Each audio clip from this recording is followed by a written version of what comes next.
यदि भारत के साथ अधिक छेड़छाड़ की गई तो भारत उसका मुंहतोड़ जवाब दे सकता है। हम 2047 तक भारत को एक विकसित भारत बनाने का संकल्प लेकर आगे बढ़ रहे हैं। कांग्रेस का चुनावी घोषणा पत्र जारी हुआ है, वह भारत को पीछे ले जाने वाला है कि 2014 में जहां पर केवल 600 करोड़ रुपए का भारत एक्सपोर्ट करता था डिफेंस आइटम्स का, आज वही भारत डिफेंस आइटम्स का 21,000 करोड़ रुपए से अधिक का एक्सपोर्ट कर रहा है। 5 वर्षों में एक भी करप्शन के आरोप जो है हमारी गवर्नमेंट के ऊपर नहीं लगे। देखिए, यहाँ तक भारतीय जनता पार्टी के नेतृत्व की एनडीए सरकार का प्रश्न है, हम 2047 तक भारत को एक विकसित भारत बनाने का संकल्प लेकर आगे बढ़ रहे हैं।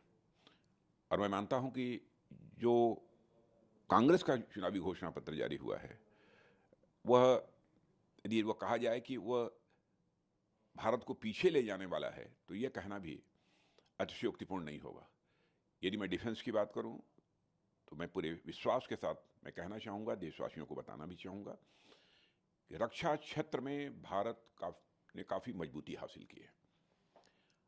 सारी बातों को छोड़ दीजिए, केवल जो भी हथियार, जो वेपन्स, मिसाइल्स, टैंक, गोले, एमिनिशंस जो हम दुनिया के दूसरे देशों से इंपोर्ट करते थे, आयात करते थे, आज भारत की यह स्थिति हो गई है कि 2014 में जहाँ पर केवल 600 करोड़ रुपए का भारत एक्सपोर्ट करता था डिफेंस आइटम्स का, आज वही भारत डिफेंस आइटम्स का 21,000 करोड़ रुपए से अधिक का एक्सपोर्ट कर रहा है।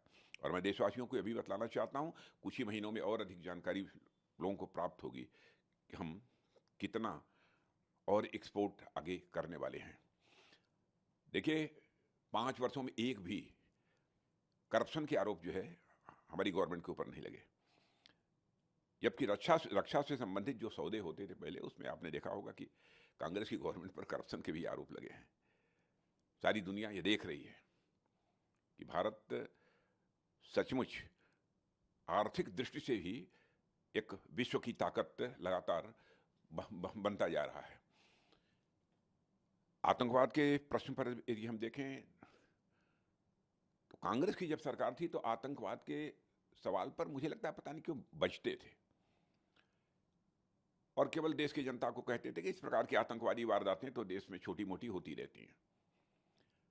लेकिन आपने देखा कि मोदी जी के नेतृत्व की यह सरकार ने आने के बाद कितनी मजबूती के साथ, कितनी गंभीरता के साथ इस आतंकवाद के संकट को लगभग समाप्त कर देने में कामयाबी हासिल की है।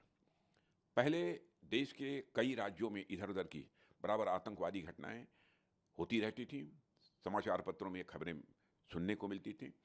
लेकिन आज यदि कश्मीर को छोड़ दीजिए, शायद 1-2 महीने में कोई घटना हो गई तो हो गई, नहीं तो अब देश में कहीं पर आतंकवादी वारदात नहीं होती है। उसका कारण है, पड़ोसी देशों को भी एहसास है कि भारत पहले का भारत नहीं है। यदि भारत के साथ अधिक छेड़छाड़ की गई तो भारत उसका मुंहतोड़ जवाब दे सकता है। सब मिला जुलाकर मुझे कहना हो कि कांग्रेस के घोषणा पत्र के संबंध में तो यह रिग्रेसिव डॉक्यूमेंट है, इसे प्रतिगामी डॉक्यूमेंट कहेंगे।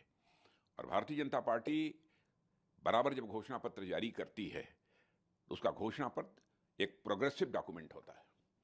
दोनों के बीच एक मौलिक अंतर यह है। और मैं कांग्रेस के चुनावी घोषणा पत्र के संबंध में यही कहना चाहूंगा कि दिवालिया हो चुके बैंक के चेक से अधिक यह कुछ नहीं है।